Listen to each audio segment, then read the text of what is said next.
Before leaving Cuba for the final time, Che Guevara wrote a letter under circumstances that were neither ceremonial nor public. There was no official announcement attached to it, no attempt to frame it as a historical document. It was written quietly, as part of a departure that had already been accepted internally as irreversible. The timing of the letter is critical. By the moment it was written, Che was no longer operating under uncertainty about the risks ahead. His previous experiences in Africa had clarified the limits of external revolutionary campaigns. He understood the lack of infrastructure, the absence of reliable local support, and the political isolation that followed such missions. The optimism that once characterized his international ambitions had been replaced by calculation. This letter was not written in haste. It was deliberate. The language reflects preparation rather than urgency. Che was not reacting to sudden danger. He was acknowledging a future he no longer expected to return from. That acknowledgement shaped both the tone and the content of what he wrote. What distinguishes this letter from other revolutionary correspondence is its lack of instruction. There are no operational directives, no ideological arguments, and no attempt to influence outcomes. The letter does not attempt to shape events after his departure. It accepts separation as final. The intended recipients were not the public or the movement. The letter was personal in scope, even when addressing broader consequences. It was written for those who would remain behind, not as guidance, but as closure. This distinction matters. Che was not preparing others to continue his work. He was preparing them to continue without him. The structure of the letter reinforces this interpretation. Rather than focusing on future plans, it reflects on responsibility. Che acknowledged choices that had already been made and consequences that were no longer negotiable. The letter does not ask for understanding. It assumes it will not be debated. At the time, Che's departure was publicly framed as voluntary and temporary. The letter contradicts that framing quietly. It reveals an internal awareness that the separation was likely permanent. This contrast between public narrative and private expectation is central to understanding the document's significance. Che had spent years operating within revolutionary structures that required discipline and alignment. Writing this letter was one of the few moments in which he stepped outside those structures without opposition. The letter does not challenge authority, but it does clarify his position within it. He was leaving not because he believed success was guaranteed, but because withdrawal was no longer consistent with the role he had accepted. There is no language of martyrdom in the letter. Che does not romanticize the possibility of death. Instead, he treats it as a condition already accounted for. This practical acceptance removes drama from the text and replaces it with certainty. The letter also avoids blame. It does not accuse leadership, allies, or circumstances. By omitting blame, Che closes the space for future dispute. The absence of accusation suggests that the outcome was understood as the product of alignment rather than betrayal. In this sense, the letter functions as a boundary. It marks the point at which Che Guevara ceased to operate within the expectations of return. Everything that followed, Bolivia, isolation, capture, occurred after that boundary had already been drawn. Understanding this letter is essential because it reframes Che's final mission. It was not undertaken with the assumption of rescue, negotiation, or extraction. It was undertaken with acceptance of finality. In the next part, we will examine what Che chose to include in the letter, what he deliberately left out, and how those omissions reveal more than the words themselves. The most revealing aspect of the letter Che Guevara wrote before leaving Cuba is not what it contains, but what it omits. The absence of certain themes is deliberate, and those omissions provide insight into how he understood the situation he was entering. First, the letter does not include a request for protection or support. There is no mention of contingency plans, emergency contacts, or expectations of intervention. This is significant. Che was fully aware of the risks involved in operating abroad without a stable base. If he had expected rescue or diplomatic pressure in the event of capture, this would have been the moment to acknowledge it. He did not. Second, the letter avoids political instruction. Che does not attempt to guide policy, shape leadership decisions, or influence the direction of the Cuban government in his absence. This restraint suggests that he did not expect to return to a position where such guidance would be relevant. The letter closes the possibility of future involvement rather than extending it. Another notable omission is any attempt to justify the decision to leave. Che does not explain himself in ideological terms. He does not defend the necessity of his mission or frame it as essential to the revolution's survival. This silence indicates that the decision had already been resolved internally. The letter is not an argument. It is an acknowledgement. The tone of the letter reinforces this interpretation. It is measured and controlled. There is no urgency, no appeal, and no attempt to elicit emotional response. Che does not write as someone expecting reassurance. He writes as someone preparing others for absence. Che also avoids language that would bind the recipients to obligation.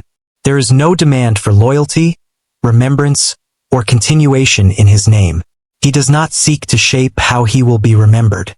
This suggests an acceptance that his role had already reached its conclusion, regardless of how events unfolded. Importantly, the letter does not express fear. This does not imply confidence in success. It implies acceptance of outcome. Fear would have suggested uncertainty. The absence of fear suggests that uncertainty had already been resolved. When placed alongside Che's previous writings, this letter represents a shift. Earlier correspondence often emphasized momentum, expansion, and expectation. This letter emphasizes separation, closure, and responsibility. The transition reflects lessons learned from earlier failures and from his changing position within the revolutionary structure. The letter also avoids assigning responsibility to others. Che does not criticize leadership, international allies, or external conditions. By refusing to assign blame, he removes the foundation for future grievance. This choice limits how the letter can be used after his departure. Cannot be weaponized politically. Can only be read personally. This restraint suggests that Che understood how narratives are constructed after departure or death. By leaving out accusation and instruction, he reduced the likelihood that his words would be interpreted as dissent or warning. The letter does not challenge authority. It withdraws from it. The absence of return language is perhaps the most telling. Che does not write about when I come back or if I return. He does not leave space for reunion. This is not oversight. It is preparation. Those reading the letter were meant to understand that return was not assumed. In this sense, the letter functions as a final act of alignment. Che accepted the consequences of the path he had chosen and chose not to complicate the future for those who remained. The omissions in the letter are not gaps. They are signals. By understanding what Che chose not to say, we gain clarity about what he already knew. The letter was written by someone who no longer expected external intervention, negotiation, or reversal. It was written by someone who had already accounted for silence. In the next part, we will examine how this letter was received, how it was interpreted after Che's death, and how its meaning changed once return was no longer possible. The meaning of the letter Che Guevara wrote before leaving Cuba did not become clear immediately. At first, it existed in a state of ambiguity. While Che was alive, the letter could still be interpreted as precaution rather than finality. His tone was unusual, but not definitive. Return, though unlikely, was not yet impossible. That changed after his death. Once Che was killed in Bolivia, the letter was no longer a preparation. It became a conclusion. Words that had once seemed restrained began to read as deliberate closure. What appeared cautious now appeared resolved. The absence of expectation transformed into evidence of foresight. Those who read the letter after his death understood that Che had already accepted the likelihood of not returning. The text did not gain new content, but its context changed completely. The letter was no longer about departure. It was about awareness. Importantly, the letter did not provoke public debate. It was not immediately framed as a revelation or confession. Instead, it was absorbed quietly into the broader narrative surrounding Che's final mission. This absorption was intentional. The letter's restrained tone made it difficult to challenge official interpretations directly. For the Cuban leadership, the letter served a stabilizing function. It reinforced the idea that Che's departure had been voluntary and self-directed. Because the letter contained no accusation or dissent, it could be presented as confirmation of alignment rather than separation. Silence in the letter mirrored silence in policy. For supporters and admirers, the letter was interpreted differently. Many read it as proof of commitment. The lack of fear and complaint was seen as moral strength. The absence of return language was framed as sacrifice. This interpretation elevated Che's image but also simplified the letter's implications. What was lost in both interpretations was the letter's strategic clarity.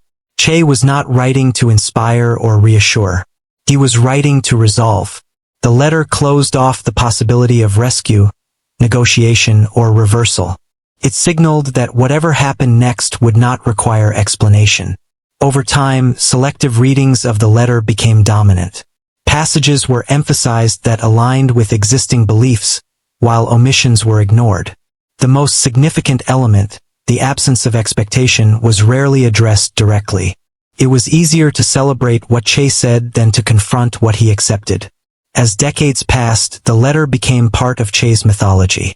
This practical tone was overshadowed by symbolic interpretation. The document was treated as a moral statement rather than a logistical one. This shift further distanced it from its original function. Only later did historians begin to reconsider the letter's implications. When examined alongside internal decisions and subsequent silence, the letter appeared less romantic and more procedural. It looked less like a farewell and more like a boundary.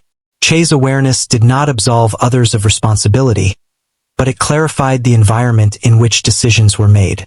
By writing the letter as he did, Che removed uncertainty. Those who followed understood that intervention was not expected. Silence once again was reinforced. The letter did not cause Che's fate, but it aligned with it. It did not demand action. It accepted consequence. In doing so, it became one of the clearest indicators that the final chapter of Che Guevara's life was entered with awareness rather than illusion. In the final part, we will examine what this letter ultimately reveals about Che Guevara's understanding of power, loyalty, and finality, and why it remains one of the most quietly revealing documents of his life. When Che Guevara wrote his final letter, he was not documenting hope. He was documenting acceptance. This distinction is what makes the letter significant, not emotionally, but structurally.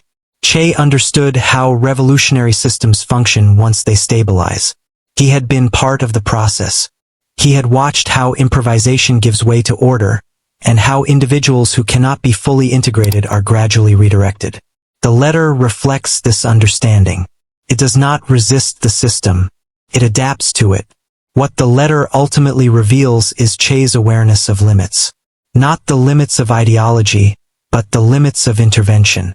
By the time he left Cuba, Che no longer expected rescue, negotiation, or reversal. He had already accepted that once he stepped outside the center, silence would replace urgency. This acceptance does not indicate resignation. It indicates clarity. Che recognized that loyalty within a revolutionary structure does not guarantee protection. It guarantees alignment. Once alignment is resolved through separation, the system no longer intervenes. The letter shows that Che did not expect others to act on his behalf. He did not frame his departure as temporary, nor did he create obligations that would force future response. By removing expectation, he removed pressure. Silence was no longer a failure. It was consistent with what he had already accepted. This helps explain what followed in Bolivia. The lack of rescue was not a shock. It was the continuation of a process already understood. Che's capture did not activate emergency mechanisms because no such mechanisms had been preserved. The letter closed that door before it could be tested. In this sense, the letter functions as a quiet agreement. Not an agreement between individuals, but between Che and the structure he was leaving. He would proceed without expecting return. The system would proceed without needing to respond. This does not diminish Che's conviction. Clarifies it. He chose to act knowing the cost and without demanding contingency. The letter removes ambiguity about expectation, not about courage. What remains after reading the letter carefully is not tragedy, but coherence. Che's final mission was not undertaken under illusion. It was undertaken with understanding. The silence that followed did not contradict his intentions. It aligned with them. That is why the letter matters. It does not tell us how Che died. It tells us how he left. And how he left explains why what followed unfolded without interruption. History often focuses on the moment of death. This letter shifts attention to the moment of acceptance. It shows that the final chapter of Che Guevara's life began not in Bolivia, but at the desk where he wrote words he did not expect to be answered.